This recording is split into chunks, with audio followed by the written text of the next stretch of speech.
بسم الله الرحمن الرحيم السلام عليكم ورحمة الله وبركاته kusoo dhawaada daawadayaal iyo dhageystayaalba idaacadda voice of oslo habeenkan caawa waxaa marti ah mudane cabdirashiid cali maalin ayaa marti ah oo runtii isagu degan wadanka jarmalka halka norwayna degan sida uu ii sheegay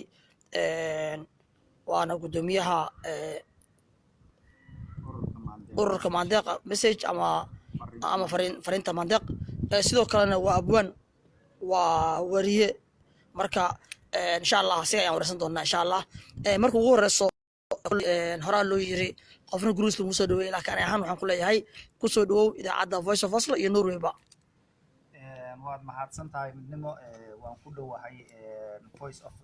oslo waana ku salaamayaa marka ugu horeyso dhammaan ummadda Soomaaliyeed ee ku nool dalka Norwayna waan salaamayaa salaan dabadeed waxaan deganahay magaalada Frankfurt ee dalka Jarmalka waxaan ahay gudoomiyaha ururka maandeeq message ama fariinta maandeeq qayba kamidana ka qayb qaato sidoo caawin lahaa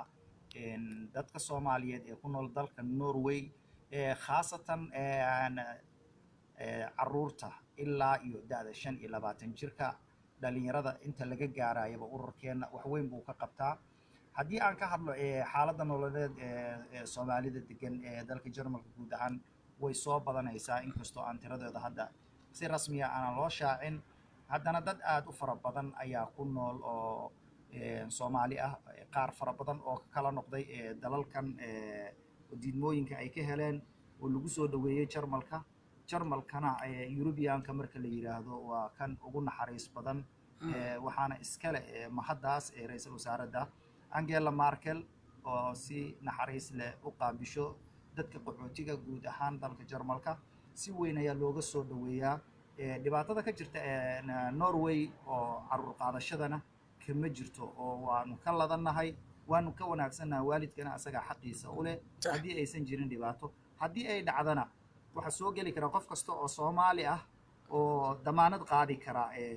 caruurtaasi ama dayaca ay dawladdu ku sheegtay ama badayacan labadaba midkoodba marka waanu dhaanaa xagga caruur boobka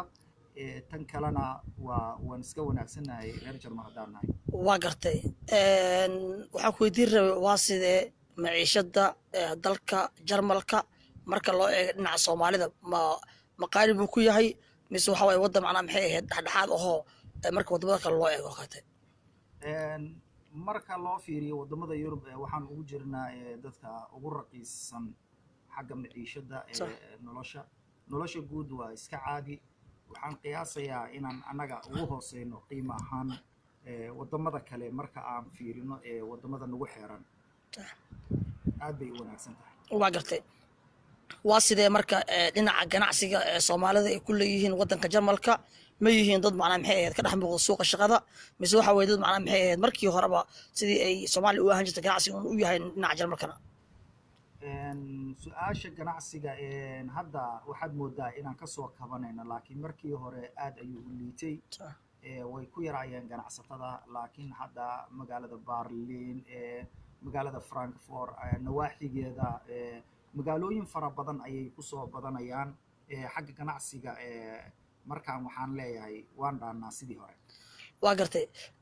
ka waran marka loo eego Soomaalida marka loo eego dhinaca shaqada waa sidee dad shaqaysta ma yihiin oo suuqa shaqada ka dhex muuqda mise waxa way dad macna maxay ku xiran dawladda dhinaca dhaqaalaha bixisa wadamada caalamka ama Yurubta looga yaqaan ceerto kale waa sidee dhinaca shaqada sidee ku yihiin dhanka shaqada marka la yiraahdo way ku wanaagsan yihiin inkastoo ay dadka la qabsiga magaalada ama integrationka ay dad badan ay dhibaato ay ku qabaan ama ay tuulooyin banaanka ay degan yihiin balse Soomaali ahaan marka la yiraahdo xagga shaqada waxaan ula simanahay ajnabiga degan waxaan dhihi karaa waa iska dhaxdhaxaad sax inkastoo aynan haysan aad ayaan ugu farxaa marka aan Oslo imaado dadka tagaasida wada basaska wada aad ugu tagayso maaragtay xagga transportationka ama gaadiidka dadweynaha aad Soomaali fara badan kala kulmayso aad ayay noogu yar tahay annaga marka la yiraahdo dalka Jarmalka guud ahaan inkastoo bilow ay tahay laakiin waxaan la qaybsanaa jaaliyadaha kale ee degan waddanka. صح marka waxay ka yihiin dad dhexdhexaad ah marka loo eego dhinaca shaqada aad iyo aad aad iyo aad waa gartay marka waa sida dhinaca waxbarashada ma yihiin Soomaali dad waxbarashada maadaama dad ay waxbarashada ku fiican yihiin la ogyahay inay yihiin dad maskax furan oo luqadaha inay bartaan luqadaha kala duwan barta ee u fududahay sida la sheego ma yihiin dad ka dhex muuqda maxay dhinaca waxbarashada haddii ahaan lahayd dugsiyada dhexe sare iyo weli jaamacadaha taas haddii aan kaaga jawaabo way jiraan dad jaamacada ku diyaariyey laakiin tiro ahaan ma badno sababtoo ah waxaan ku kala duwannahay Norway waxay leedahay waqti fara badan oo aad waxbarasho qaadato laakiin Jarmalka marka la yiraahdo dadka da'da yar ku soo galay waddanka under 18ka undumka ah fursado way helaan laakiin dadka waaweyn badiba ma ay helaan xagga waxbarashada xagga waxbarashada marka waa maxaa u sababa islaadahan waxaa u sababa nidaamka waxbarashada haddii aan kaaga soo qabto Norway oo kale qofka inta uu haysto jaanisyo ma laha dalka Jarmalka guud ahaan laakiin markii Norway loo dadku waaweyn khadbadka waddanka ku cusub yihiin waxaa loo diraa luqadda dadka waaweyn ee bartaan vaccine oblaring waddanka luqadda lagu yaqaano loo yaqaan marka xagga ma jirtaa in luqadda ay bartaan oo maqaasi dad waaweyn ay la fadhiistaan ayagoo waddanka cusub ayagoo waaweyn iyo ayagoo yaryar mar walbaba luqadda waa la isaga baahan okay luqadda badiba la isticmaalo oo ugu faraha badan ee la siinaayo under age-ka wixii ka weyn oo la siinaayo waa 600 oo saacadood 600 oo saacadood marka aad u fiirisana luqad dal kale in lagu keeno way ku adag tahay inta badan sida soo weynta hadda 2 sano ee Norway ay bixiso oo kale ma bixiso iyo konton saacadood ma jirto صح marka waa 600 saacadood qofka wuxuu ku qaataa in sahamka guud ee luqadda iyo qaabkii uu wax ku gadan lahaa adresskiisa iyo danihiisa inuu samaysto dadka marka uu dhex galana way kaga fursad badan tahay waa gartay waxa ku jiray maadaama dadka Soomaaliyeed dad muslimiin yihiin oo maxay ka dhex muuqda marka loo eego ciidaha iyo saadaha jimcaha kaleete ma jiraan markasyo ama meelo masaajida ama moolacyo ay Soomaalida ku tukadaan oo isugu yimaadaan inta badan haddii loo eego Frankfurt aad ka wareysadba way jirtaa magaalada Frankfurt waxa ugu dambeysay 2002 ugu dambeysay masjid markaa jiray burburay laakiin masaajidyada way soo badanayaan hadda ugu dambeysay magaalada Darmstadt waxa ku xigta Mainz magaalooyinka kale Offenbach ee ku dhow magaalooyinka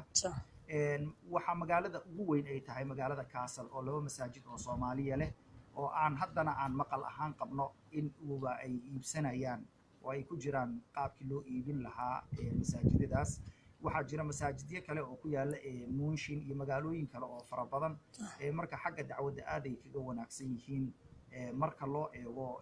waqtiyadii hore inta ay soo galeen dhalintan cusub intii ka dambeysay 2010kii wixii intii ka dambeysay waxaad moodaa inay dhaqdhaqaaq fara badan iyo soo galitaan iyo dacwad iyo ismuujin intaba ay ka jirto xataa banaanbaxyo fara badan ay isugu yimaadeen Soomaalida ay leeyihiin demonstration maaragtay danahooda iyo arrimahooda kaga hadlaan inkastoo ay aan urur ahaan la qaybsanayno ururada ka jira ee Yurub oo dhan oo ay yihiin boqolaal aan waxtar lahayn oo yani sida waxaad arkaysaa magaalo ay 30 urur ka furan tahay oo Soomaali leedahay oo nin waliba uu sheeganayo uu leeyahay Oslo iyo nawaaxigeeda oo kale aniga ka mas'uula waxtarkiisana aad u liito uu waa dhaafsanaynba noloshiisii uusan dhaafsanayn marka organization fara badan ayaa ka jiro waxtarkooduna aad u liito waa gartay maadaama aan suxufi waddankan ku nool aan ahay idaacadda raadiyo halkan aan ka shaqeeyana aan ahay inta badan waxaan aad u tixgeliyaa oo aan xoogga saaraa dhinaca saxaafadda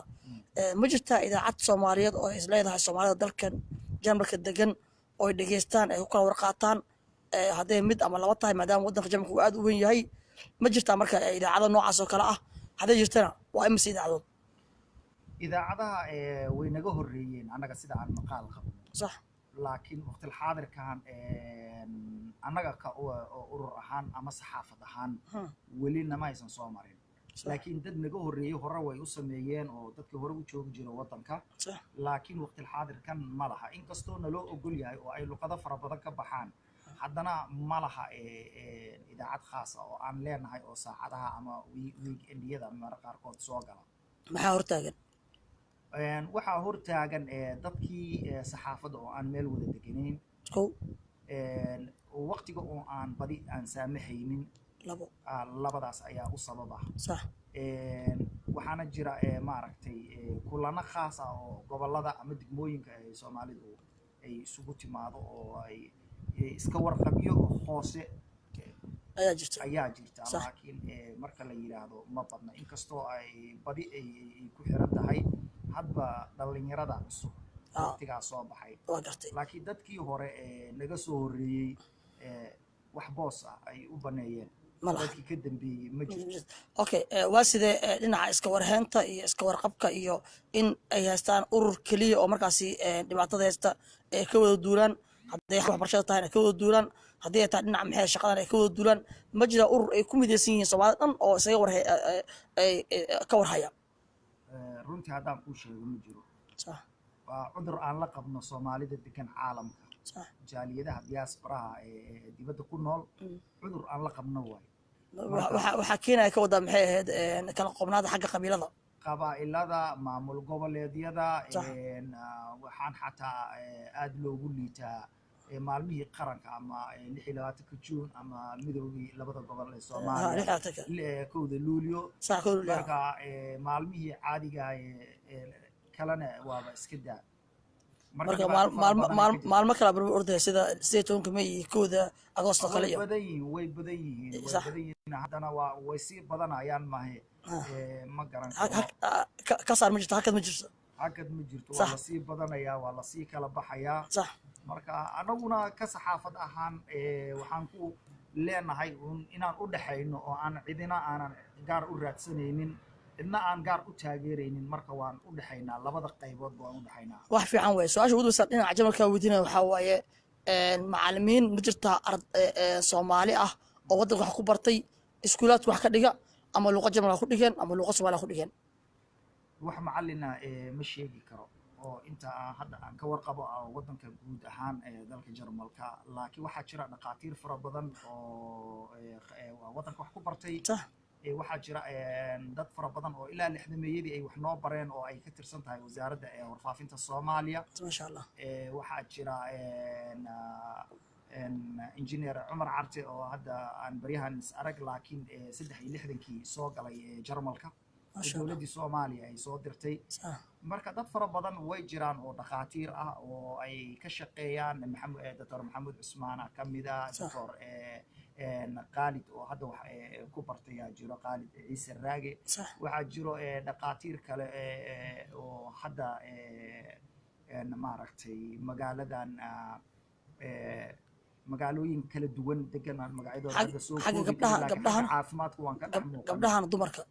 dhaqaatiir inay ku jiraan ayagana maadaama rag badan aad tirisay wallahi dumarka way dhici karaysaa in meelo kale oo ka mid ah ama kalkaalisayaal iyo meelo kale ay ka soo galaan iska warqabka guud inta aan anaga hadda aan la socono ragga aad u fara badan xagga dhaqaatiirta marka la yiraahdo waa gartay oo qaar fara badan oo hadda ka mid ahaa jiro oo baalkii magaciisa dhalinyaro fara badan oo hadda soo galay oo xagga caafimaadka u badan weliba aan kugu daray dad fara badan oo waxaa jiraan qurbaha Yurubtan ay kala duwan ka tageen wadamada Yurubta ka tageen oo Jarmalka u tageen baaris caafimaad ah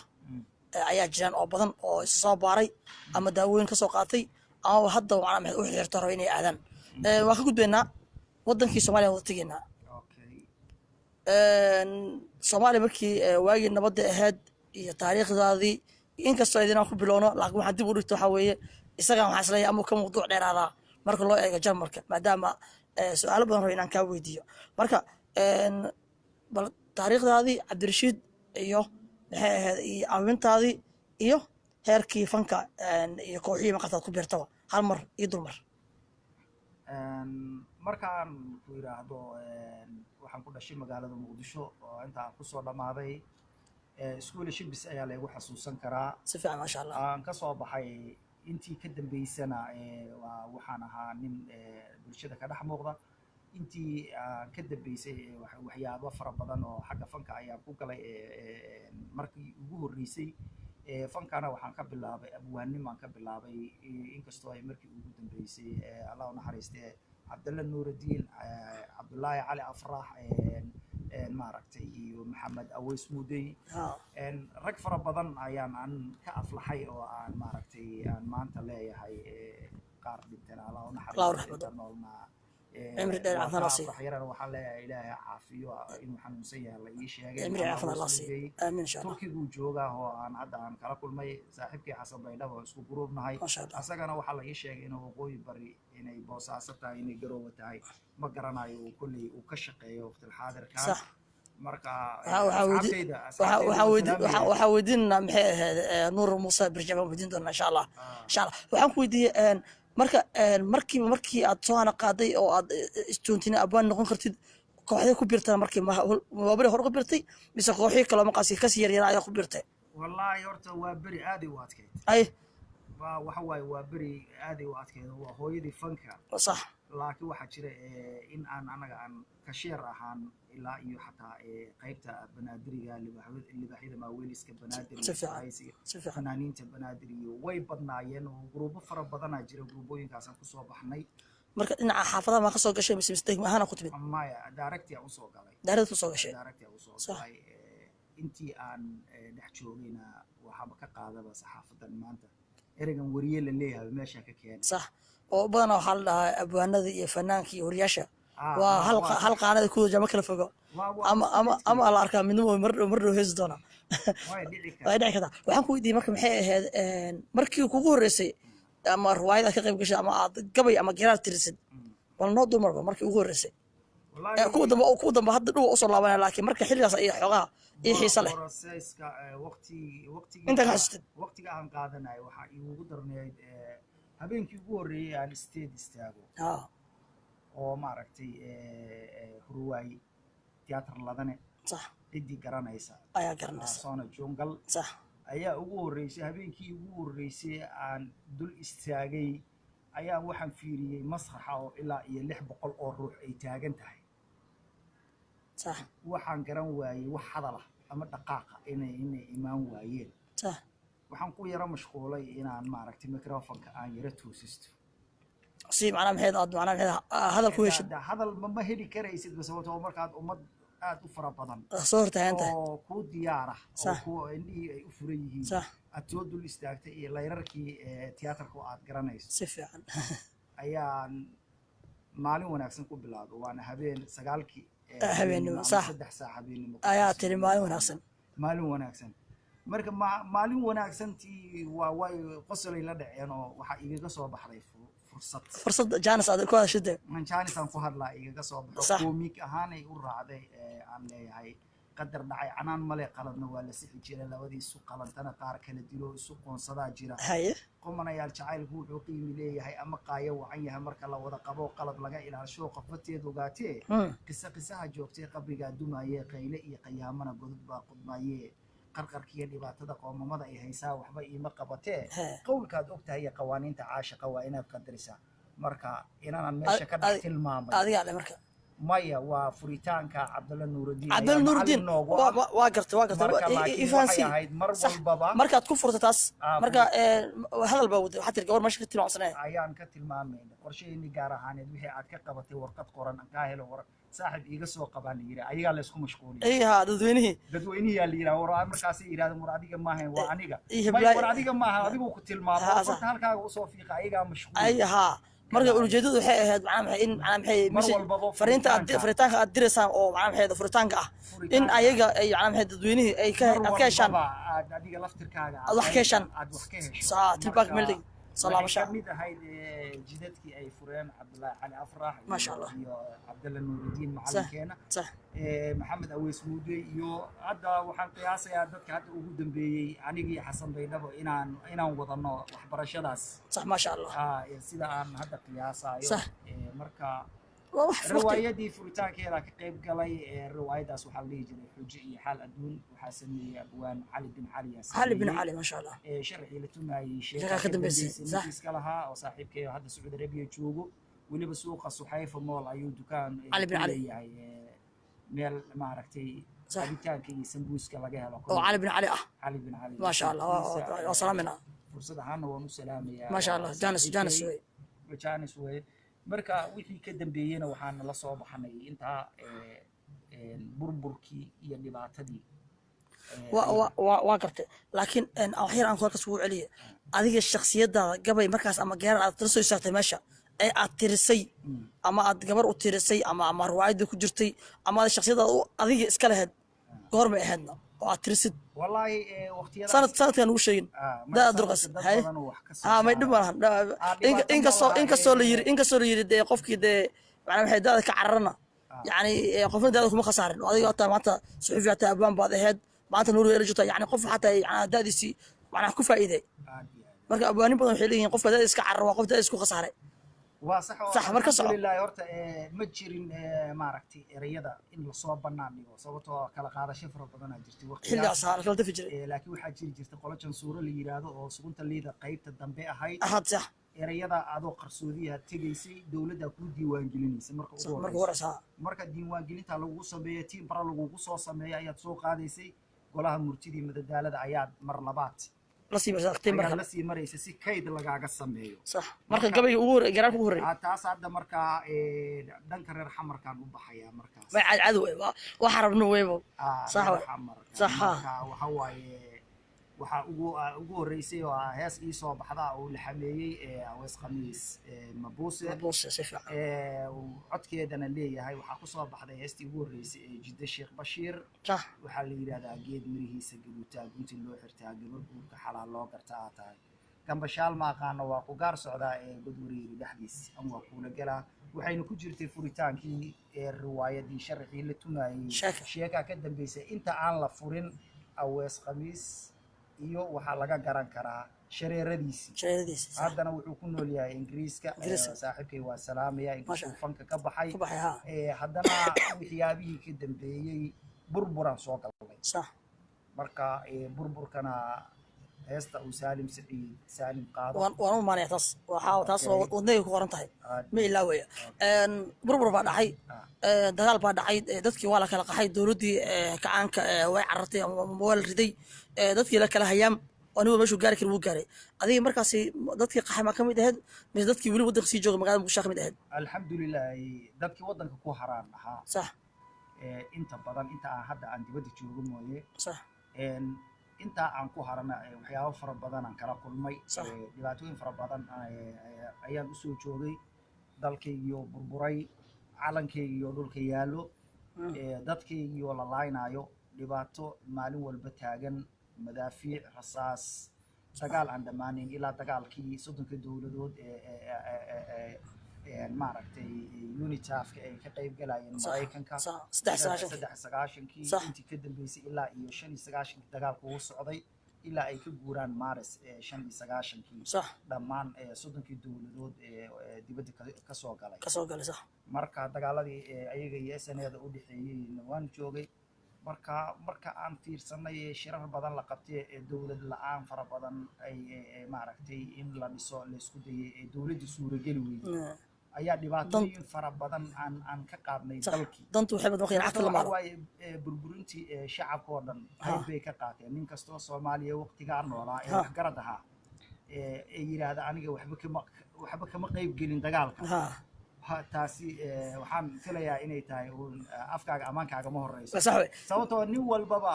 kii wax duminayana kan kale uu taageersanaa ama af ahaan ha ku taageersanaa ama toosa ula taageersanaado mar walbaba burburkii Soomaaliya dowladii waxa ay ka tagtay iyo hantideediiba waa la boobay waxa boobayna shacabkii ahaayeen waa gartay markaas dantu waxay badan caqti baashid oo aad soo baxday wallahi cagma maalin laakiin haddana waxaan isku taxallujinay inaan maaragtay bal dadkeeni aan wax la qaybsano oo markaas riwaayada ma jirtaa ka qayb gashay ama jirin bar riwaayadii way soo gaabteen waxyaabihii aflaantan Soomaaliga lagu tarjumo ayaa soo bilowday fanaaniintu inta ugu faraha badneed wadanku way ka baxday صح inta hadda joogtana waxa iska ahayd wax iska tira yar صح tiyaatarkii wuu burburay intii ka dambeysay nabad ma jirin dadku way kala qoqobnaayeen oo qad cagaarana magaalada muqdisho u yiilay صح maaragtay oo dagaaladii sukeeye ay dhaliyeen صح marka dhibaatooyin fara badan ayaa waqtigaasi ka jiray marka lagamana soo koobi karo waxa weeyaan burburkii Soomaaliya waa waqti waan hayaa waa soo rarwa marka waxaan ku weydiin rabay su'aashan marka markii dambe marka sanadkii aad ka soo tagtay Soomaaliya sanadkii ahayd 2010 2010 ka soo baxday okay 2010 ka dhow way marka soo baxday ma jirtaa marka haddana ereyo heestan ugu soo laabanay mar heestan haddii waan u dhiganayaa tan Saalim Saciid qaaday ma jirtaa marka heesa kale iyo gabayo kale oo marka waddanka ku difaacaysa ama fanaaniinta ku dhiirigelinaysa ama xaalad waqtiga jira kaga hadlaysay wallahi horta intii aan soo baxay waxaan xooga saaray sidii maaragtay aqoonta loo daryeeli lahaa dad muhiim ama dadka danyarta صح muhiim marka waxaan u bedelay maaragtay in aan taageero ka sameeyo xagga samafalka صح oo aan maaragtay qayb ahaan aan ka qaato oo ay ka mid tahay geeraarka lagu xasuusto oo ruuxii agoonta daryeela oo dar eeba u fiirsho dariiqa ka qaada kala dagaala jahligii dulligay ku jiraan yaa gaara dantiisa labada daarood siday diintuba sheegtay dooranuu nabigeena ku daabacay xadiiska inay darsayaan jannadii ee ku dadaala wanaaga dabac muuja agoonta yuu dareemi waalidkii oo dagaalka sokeeye lagu duugay walaal ninkii deeq rabbi siiye ha ka baqaylin dadkaaga oo ay duruuftu haleeshay afurkiis darbanayn ama meydku dulyaal ama daawaba haysan ADT yaa kuula diyaara inay degdeg u geyso dalka hooyo dhammaan kuna duubto waxaagii halkii uu ku dambeeyay adoon daalin walaal wax yar oo aad dirta ayaa dabkooda shidaaya dollar waxaanan dhammayn niyadda aan isku duubno deganaasho male adduunkaanu dul joogno aakhiraan u dambayn ku darsoon abidka wixii danta guudo waa rugni diinta faraysa oo kaa degi doono daar fardowsa ka jeexo ninkii dalaguu faranayay uu daadku ka qaaday ama roobku ka daahay ama masiibo dabiiciyu daa'inku keenay iyo kii malayga dabayay oo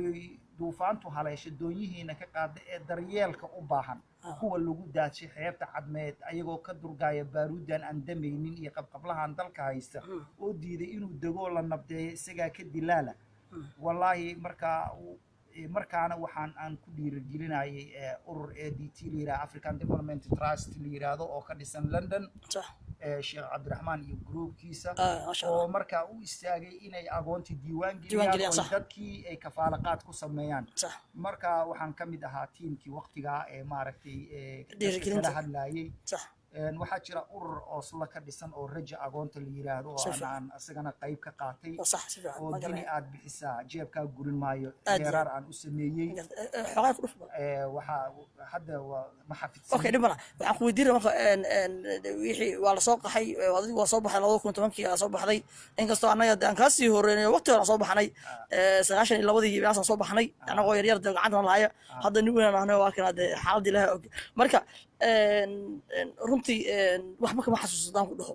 yani ma aaminsan runtii aad baan u yaraa haddana laakiin waxaan arkay rag qoryo wato orday arkayay marka maadaama tee dadka ama qofna ishuu ka daawanayo oo ku jiray qofna macnaha maxay ahayd raalli ka ahaa maqaynoo isbar yeeraya maadaama markaas aan yaraa aniga tale iyo go-aan midna ima bixin laakiin on soo laabto hees badan baa aad macnaha maxay aliftay heestan hadda Saalim Saciid u qaado yani maxaa kugu dhali inaa ereyadaas macnaha maxay aad markaas qoraadii qalin u qaadatid والله dhibaatada jirto dad fara badan oo waxaan arkay reerkayga iyo gobolkayga iyo degmadayga iyo gurigayga kaliya taagan صح marka calankii dhul yaalo markaan arkay ayaan waxaan weydiiyay aawo dadkiisii صح aawo dadkii anagu waxaan dhigi jirnay calan suubanow samadow صح iskuulka waqtiga aan subaxdii soo galno 7 iyo rubi ilaa 7 iyo barka intaan 8 la fariisan ayaan qaadi jirnay calan suubanow samadow weekow صح maalintii la suuray marka waxaan iri aaway dadkii annaga oo yaryar maaragtay waqtiga nooga lumi jiray sirada na geli jiray ee nagu ciqaabi jiray xataa haddii aan ka soo daahna heesta calanka wana lagu ciqaabi jiray iyo maalinta khamiista oo duhurkii maqribkiina calanka la laabi jiray calankaas xaafadda lala tegi jiray صح ayaa marka ayaa keenay ma garatay marka صح marka taas ayaa sababtay oo keentay صح marka ma sha Allah marka hay marka asalaam hay marka bashiir cali xuseen ustaadka waa salaameynaa وسلامنا ها ما شاء الله isagana maanta oslo nala joogaa سفي عنها barbaariya waa salaameynaa ما شاء الله كور ما أنت مناسبة ما أنت كور سيدا وكاد يقاب والله munaasabada aaday u fiicnayd buugagtii lagu soo bandhigay mid caafimaadka ka hadlaya iyo mid kalaba ii soo dhiib midkaygii كي بشير marka waa kan هرت مقع في مقع كايم يا بشير nidaamyo waaye dhib ma صح laha هاي صح waxa marka aan leenahay buuggaas ayaan maanta ka qayb galnay inkastoo kii caafimaadka uu idhaafay haddana maaragtay ummad yahay midnimo ma ka maarantaa waa salaameynaa صح ustaadka صح ما شاء الله واقرتي waxaan ku weydiin rabay waan usoo laabanaa bashiir intiisa usoo laabanaa marka heesta markaad u dhibtay saalim saciid u dhibtay heesta maya inta aanan u dhiibin ayaan go'aansaday bal in aan ka hadlo adiga oon aan qareen u noqdo صح oo aan la hadlo صح marka waqtiyada ka mid ah oo aan la murugaysanahay inuu calanka meelna ka babanaynin صح meel walbaba beebe iyo maaragtay baroon iyo waxaan loo joogin orday ha ciidankii qaranka aan naqiinay iyo midna aysan ku jirin صح ayaan go'aansaday inaan ka hadlo صح marka waxaan leeyahay xidigtii caddayd baa codsi iila timidoo ها buluugay coloobeen صح macnaheedu waa codsi ay ayada la timid ayaa dadweynihii u gudbinaya صح marka soomaaliya ay casuuma ciil bay bastee tahay calooliyow u dheeryahay ku calaan calaysaa صح qabiil baa i cunayoo cayn ahaan i gubayoo carruurteyda laayoon ciroollana aan u turin waa cibaaro aan la arag weli dadkaan caajisaynoo ceebta aan aqoonoo xumaha iska celinayn صح qisadii wadaniyadda cudur baa diloodoo cisbitaalka jiiftaa ayadoo curyaanoon cagaheed ku socon karin caafimaadi weysay bawsa kasoo furo ma u furmee waa tahay markaan soo laabanay su'aalihii udumsan ayaan maraynaa laba su'aal oo udumsan ku weydiinayaa heestan inaad u dhibtid u dooratid saalim saciid saalim maxaa kugu dhaliyana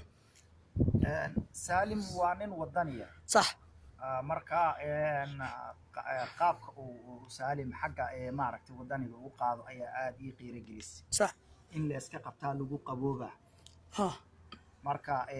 saalimna waxaan ugu doortay waa saaxiibkay wuxuu degan yahay imaaraadku degan yahay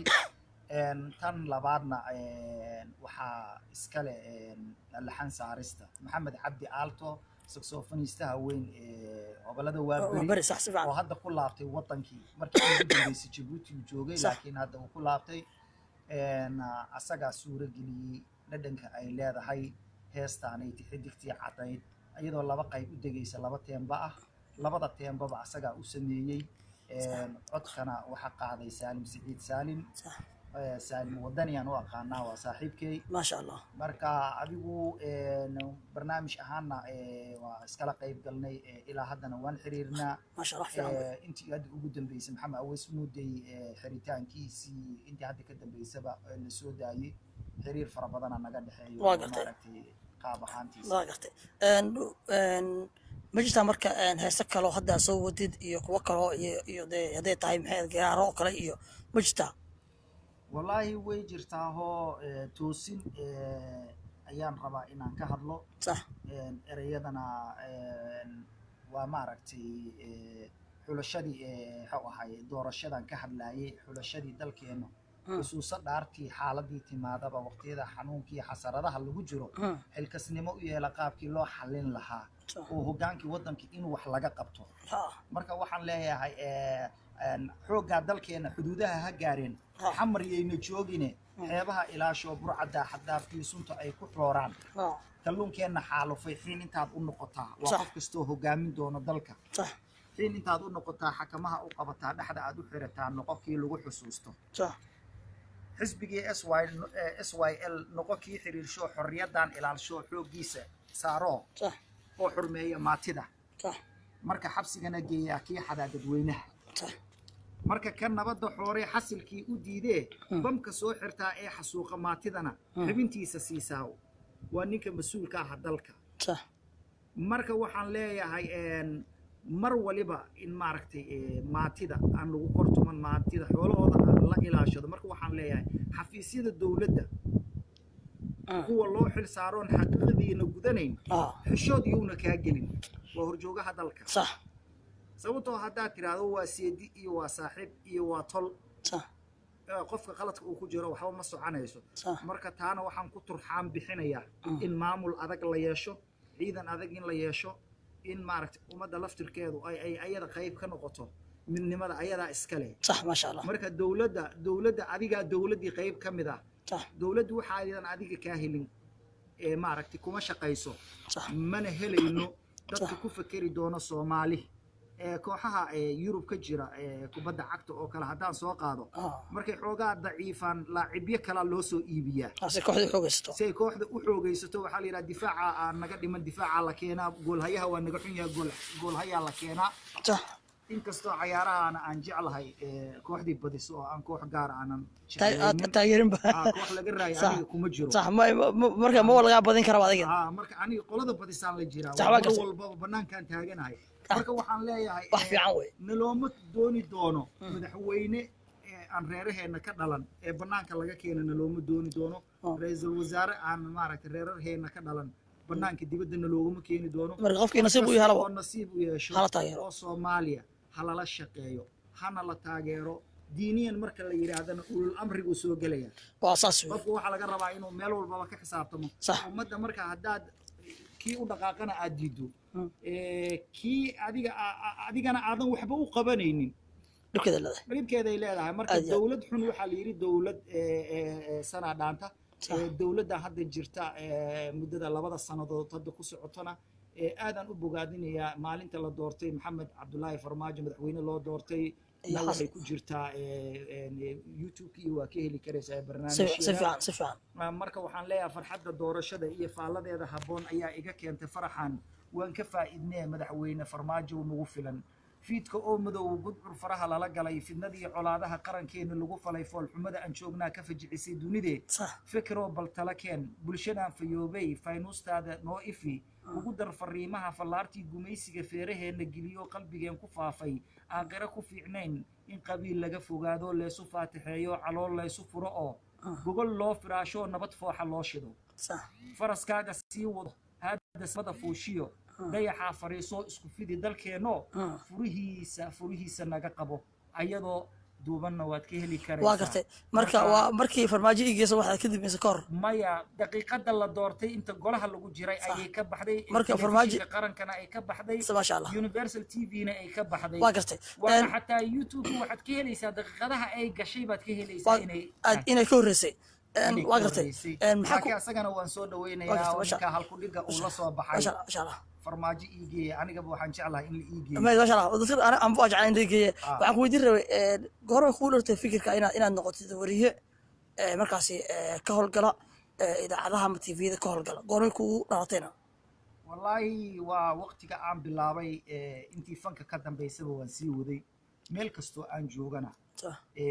waa hawl ahaan waa ka sii waday idaacadihii Soomaaliya ka shaqeysay mid ama laba hadii jiraan wasaaradii ardayda wax ku baratay ana wasaaradda warfaafinta Soomaaliya berisamaadkii intii ka dambeysay burburkiina wax idaacadaha oo gaar ah waa la yaabanayo 10 idaacadood oo midda quraanka la leeyahay midda Muuse Suudi la leeyahay midda Ali Mahdi la leeyahay midda Ciidid la leeyahay marka dhanna waan raaci weynay sababtoo qof qaran u hadli jiray ma qabato inuu maaragtay qaraabo ama qoys u hadlo sax marka saas daraadeed waan ka xishooday laakiin waxaan la soo bilaabay asxaabtayda Universal 2005 December ayaa la aasaasay Universal TV صح Engineer Ahmed Abubakar صح iyo Xamduun Abubakar iyo dhammaan waa salaamaya cagmadhiga ugu horeeyo madaxa wararka Universal intii ka dambeysay waxaan ka soo qaaday barnaamijkaas waxaana lahaa astaanta Universal TV ay ku furto ama calaamad u ahayd sababtoo Universal marka la yiraahdo af Soomaali caalam way صح marka waxaan ugu talagalay inaan maaragtay sameeyo af Soomaali ahaan markaas aan waxaan ka dhigay caalamow bal ii waran aan wada ciyaarnay caweyskaaga oo quraacasho iigu filan oo telefishin cajibiyo codkiisu wacan yahay habkii loo curiyaa culeyskiisa lahaa cabiro waxaa tahay cambar aanu helno carafteedu badan tahay ubaxaad la cayn tahay casaankiisu badan yahay geedaha cagaaran iyo caleentaad la midab tahay cadceed noo baxdaa tahay cambihii jamaamiya canabkaad la dhadhan tahay roob noo curtaa tahay ceelkoon biyo lahayn la ciirsi joogno cadowgeenu badan yahay TV-na caawiyaa tahay cimrigaa ha raagay warfaafintaha ceebeen cilmi baaro noqo oo cadaaladda ka faalo caadifad yaan lagugu arag caalam television aan leeyahay caalam television markaasaan universal TV يعني سي دتك ku fahmaan ereygan universal micnihiis inuu yahay caalam sax wey ma sha Allah marka dadkina waan ka soo qayb qaatay صح ereyada adiga iska lahaa ereyada anaa iska si fiican waxaan leeyahay suuqa Suxayfa Mall oo maaragtay xayeysiintana aadaan aan maaragtay u yara dhaxgalaa ma sha Allah waxa kamid ah suuqa Suxayfa Mall saaxiibada iswaayaa saldhigoodu u yahay ganacsi saafiye macquul lagu saleeyo sanada aad u badan yaan sugayno suuq inoo gaara salaan electric iyo sanseer ku sahlaayo sina ku daalayn maanta inoo sugnaatay 80 dukaan subaaciga ka buuxa sadka dumarka iyo xariir la saartiyo marka braawaanka iyo suumanka iyo kabaha iyo saandalka marka asagana YouTube-ka laga helayaa Cabdirashiid Cali Maalin wariye Cabdirashiid Cali ما شاء الله si fiican waxa isku group ahaadeen wariyihii hore ka soo warin jiray boorka waagi barasbaadka cilmi jaamac Ali Kus Ali Kus waa diradeen صح marka علي جامع علي كوس cilmiya علي علي كوس hadda Saudi Arabia uu joogaa asaga iyo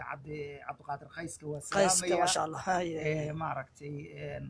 marka waxaan ka wadaa halkaasaan ka soo qaaday ما شاء waxaan الله leeyahay carwada banooda صح iyo baahitirkaaga dhareed waa midii ballan qaado bulshadeedu adeegta booqo oo hadda gaar bilan yaa lagaaga horeyn صح waxaan leeyahay maaragtay barnaamijyo fara badan oo aan ما شاء الله kaga hadlaayo. kelmadda hadaysan aad uga helo dhada cambar baan wada helno he cambar aanu helno carafteedu badan tahay Carafteedu badan ubaxaad la cayntahay casaankiisu badan intaas yahay intaasaan ka helay geedaha cagaaran iyo caleentaan la midab tahay intaas noo baxdaa tahay intaas suugaantu way badan maya tahay macnaha waxay waa aad baan u fahmay ma sha Allah marka suugaanka aad ay u badan tahay halkan lagu soo koobi karo maalin iyo maalinna kale noo soo laakiin Cabdirashiid waxaa jira inaan qaybta samafalka badiba ma si aad fiican u si taageero fiican way fiican way maxay ahayd dhowr su'aalood oo gaaban ku weydiinayaa hay-adan maandeeq fariinta maandeeq waxa ay qabato si kooban soo koob daqiiqadna kusoo koobado raaliga ah waayo waa waqti aan haya hadlo ururkan maandeeq fariinta maandeeq waxaan ugu talagalnay waxay la shaqaysaa si maaragtay waxa ahay saxaafadeed oo kale ku shaqaysaa صح waxay ugu talagalnay in aan gaarsiino meeshaan dhibaata ka jirto inaan message ka dirno meesha dadkii iyo inaan isgaarsiino meel kastoo Soomaali degan tahay oo Yurubta ay kamid tahay ama America kamid tahay ama Soomaalida joogtana inaan dhibaatada la qaybsano warbixinadooda aan soo gudbino wixii aan ka qaban karna aan ka qabano wax kasta oo maaragtay ummadda Soomaaliyeed wax u dhimaayo inaanan codkeena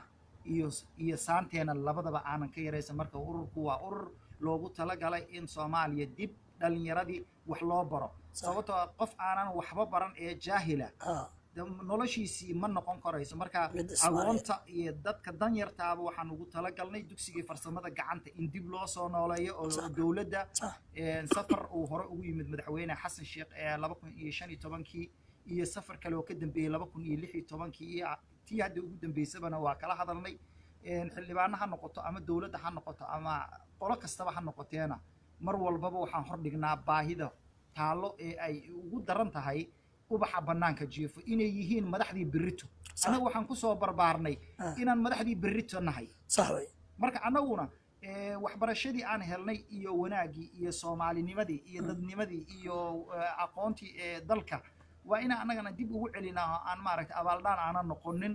oo dhalinyarada laftirkooda farsamo gacmeed la baro oo mid maadiga iyo mid diineed intaba la baro ma sha Allah fiican way ugu dambeyntii su'aasha ugu dambaysan ku weydiinay waxa weeye waddanka Norway Soomaali gaaraysa ilaa iyo 42,000 ilaa 45,000 Soomaali gaaraysa ayaa waddanka Norway daadsan oo miyi magaalo ka yimid qaarkood inta ku dhasheen qaarkood iyagoo yar imaad halka wax ku bartay halka kuwa iyagoo weyn halka imaadeen ku guursadeen meelna ku gaareen marka waa tahay macnaha marka waxaan ka waday dadkaasi faraha badan macnaha maxay faraha badan Soomaalida waxay haystaan laba raadi ay haystaan raadi maqal haddaan xafiiskiisa hor fadhino raadiga Voice of Oslo oo aniga aan ka shaqeeyo raadigan waan ka shaqeyn jiray maqal raadiyo 2007 2008 aan ka shaqeeyay kaasna waxaan ku biiray 2009 marka ma loo baahnaa bulshada Soomaaliyeed ma u baahnaayeen laba raadiyo oo macnaha maxay oo bulshada Soomaaliyeed jaan qaadada sabtida iyo hadda muhiim u tahay sideese kula tahay adiga su'aashan ah warbaahin Soomaali ah waddanka Norway ka jirta inay bulshada soomaaliyeed fariimaha ay gaarsiinayso ay taa wax laga maarmaan ah adiga markaasi bal ka jawaabaya su-aashaasi bal kusoo dhawow bal wallaahi aadaan ugu faraxsanahay oo haddaba laftirkeeda waxaad maanta aad nidaamka aad igu wareysanaysa ay tahay voice oslo oslo iyo raadigan kale maqal radio maqal radio intaba waa soo dhaweynaya inay kasii bataanna waan jeclahay sax sababtoo warbaahintu maadaama ay laba maalin kale yihiin waa mar waliba way ku wanaagsan tahay inkastoo ay idaacadaha FM-ka ay Oslo iyo ku egtaana waxaan jeclahay bal inaad kasii ballaarisaan oo aad waqooyiga Norway waxa la yiri barafkeeda badane aad dadka warka gaarsiisaan insha Allah wadamadan Europe waxay ka gudbeen nidaamka loo yaqaan FM waxaan loo gudbay digital radio oo wadamo badan ay hadda digital radio u gudbay sida Ingiriiska, Jarmalka, Faransiiska, Denmark, Sweden marka Norway waxay ku bisaa 2020ka hadii hadda kaga sii hordhaco markaas waxay noqonaysaa idaacad digital radio ah oo wadanka Norway dhan wada gaaraya oo kan Mareykan jooga doonta digital radio uu tabaarkino hatta inuu taa luqadeena Soomaaliya dhigaysiga soo Mareykan joogo marka taas waa ku sheegaya maadaama nidaamka FM laga baxayo marka waxay ku xiran tahay Soomaalida isay isku xilqaamaan hadii u baahan yihiin idaacad in lagu biiro digital radio oo markaasi aadaan ugu faraxsanahay laakiin waxaan rabaa inaan ku xusuusiyo marka ugu horeyso waayihii MW-ga Soomaaliya MW-ga Soomaaliya waxa laga shidi jiray radio Muqdisho gaariga wareegana way lahaayeen idaacadaha wareega oo soo tabinta idaacadaha ama ciyaaraha ha noqoto ama barnaamijyada kale dalka lagu xusaayo ama 12 Oktoobar ha noqoto Allah u naxariistay madaxweynihii hore Maxamed Siyaad Barre Allah u naxariistay marka aan ka hadlayno MW-gaasi wuxuu ka shaqeyn jiray wadanka asagoo intaas la eg ayaa waxa ka dhageysan jirnay Tanzania Kenya ka dhageysan jirnay Yemen ka dhageysan jirnay short wave kaasiti marka MW-ga ah dawladaha dariska nala ah oo Ethiopia ay ugu horeyso Djibouti meelo fara badan oo Soomaaliya laga dhageysan jiray marka waxaan leeyahay warbaahintii hore hatta waxa la ii sheegay ma soo gaarin mana ogin laakiin waxa la ii sheegay idaacad kuwaad laba idaacad oo Soomaali kuwaad jiray midna Sacuudi ku taalay midna ku taalay magaalada Rome ee wadanka Talyaaniga inay soo gaar jirto Soomaaliya sida la ii sheegay way jirtaa oo idaacadaas Rome laga sii deeyo oo ayadana soo gaari jirtay idaacada oo Sacuudigana aaday ay kamid ahayd oo jaaliyadaha oo luqadda Soomaaliga ay lahaayeen marka wayna soo gaari jirtay marka wacyigelinta saxaafadda waqti bay u baahan tahay waqtigeeduna qofka sameeynaya way la qaraar tahay laakiin waxa uu sameeynaya ayaa ka wanaagsan in waqti la geliyo ummadda wax loo sheego way ka wanaagsan tahay in macruufkana la faro xumahana loo sheego صح marka wax kastana waxa la yiri idaacadda Djibouti oo aan dhageysan jiray ayaa marka ay soo gasho luqadda afartan jeclaa jiray صح baad xaagu ala dhigi jiray marka baad xaagu warba u gaajo kulul Soomaali marka la yiraahdo صح marka ereygaana waa inuu hal hays u noqdaa صح walaalahayga Djiboutina aadan ugu mahadcelinayaa ma sha Allah madaxweynahooda Ismaaciil Cumar Geelo nolow ma sha Allah caafimaad iyo cimri dheeran Ilaahay kaaga baryeena صح ummadda reer Djibouti ummadda Soomaaliyeed meel ay joogtaba waxaan aad iyo aad hadda aanan intaanan ka bixin aan soo dhaweynayaa madaxweyne Mustafa Cagjar oo maanta loo doortay kilinka shanaad inuu madaxweyne ka noqdo waxaan leenahay mudane madaxweyne soo dhawow kilinka shanaad kilinka Soomaalidana aad ayaan ugu faraxsanahay soo banaandhiga aad soo banaandhigtay caalamka in dib loogu noqdo qaybtii Soomaaligeeda xidigtii la saaro iyo buluugina aadaan ugu faraxsanahay waxaana la soo kulantay waqti aad u adag inkastoo aad aqoontaada aysan ku ciilaynin haddana waxaan ku leeyahay odayaasha la tasho soo dhawow annagu nabadda kilinka shanaad nabadda Djibouti nabadda Soomaalida NFD iyo Soomaali weynba waxaan leenahay waa mid hal ah wiilka ku dhimanaya kilinka shanaad ama ku dhimanaya NFD ama Soomaaliya ku dhimanaya ama Djibouti ku dhimanayo waa hal marka ciidamada hiil walaal leeyahayna way yihiinoo hadda arrinkii ugu dambeeyay waxaan maqlay in dhaawac iyo qarax iyo wax la gaarsiiyay intii ku dhimatay Allah u naxariisto askartaas Djibouti آمين waana walaalahayn waa hiil walaal آمين Djiboutina way u dhalatay annagana xorriyadeedii qayb baan ka qaadanay آمين calankeedana waxaa suula Allah u naxariistay madaxweyne ku-xigeenkii labaad Xuseen Kulmiye أفرح ayaa gacantiisa ku taagay حسين قولد ma garatay 1977kii dowladdana asagay u wakiilatay inuu ka oo dowlad Soomaalid ahaan uu calanka u saaro marka waan salaamayaa Sheekh Cumar Faarax oo xorriyadda u soo dagaalamay reer Djibouti waan salaamayaa Allah u naxariisto asagii ahalkiisana waan salaamayaa صح ما شاء الله marka dadkii halgamaa oo Soomaali oo waxtar leh إله ونحرس أنت دمرتي inta noolna waxaan leenahay عمري عفوا ciidanka qaranka Soomaaliyeedna waxaan leeyahay guul meel kastoo aad joogtiin Soomaaliya ha noolaato anoo Soomaaliya ayaana jecel inaan anagoo intaan da'deena ay joogto oo nool in ilaahayna tuso berisamaadkii iyo Soomaaliya toosoo isku tiirsada hadda kiina taag darane taageera weligiina waa aad iyo aad ayaan wariyay midnimo aan kugu mahad celinayaa iyo raadigaaga Voice of Somalia Voice of Oslo soo dhaweyntaada adiga iyo saaxiibkay Xasan Raasto SNTV iyo dhammaanba aadan idin soo dhaweynayaa waxaan leeyahay walaalahayga saxaafadow waad mahadsantihiin wadankana waa wada joognaa laakiin fari kama qodno faanoole hawsha hala wado ما شاء الله aad iyo aad baad umahadsan tahay waqtigaaga qaaliga ah ee aad nala qaadatay caawa aniga og maxay ahayd in howlo badan ay qabyo ku yihiin aan rajaynaya inaad goordhow insha allah laaban doontid haddii arad waxaan ku leenahay insha allah cabdishiid safar salaama barnaamijkii guud ahaan aan kugu talagalay idaacadda Voice of Oslo maqal iyo muuqaalba habeenkan caawa ah halkaas aynoo joogto waa Iftaax Midnimo oo idin leh habeenkan caawa ah aynoo ahaado habeen noogu bilaabo farxad iyo damaashaad gudaha iyo daafaha caalamka kasoo joogtaan hableys aan idin soo diraya waa mar kale midnimo idin leh habeen wanaagsan asalaamu calaykum waraxmatullahi wabarakaatu sidaas iyo nabada iyo Soomaaliya waa xiri kartaa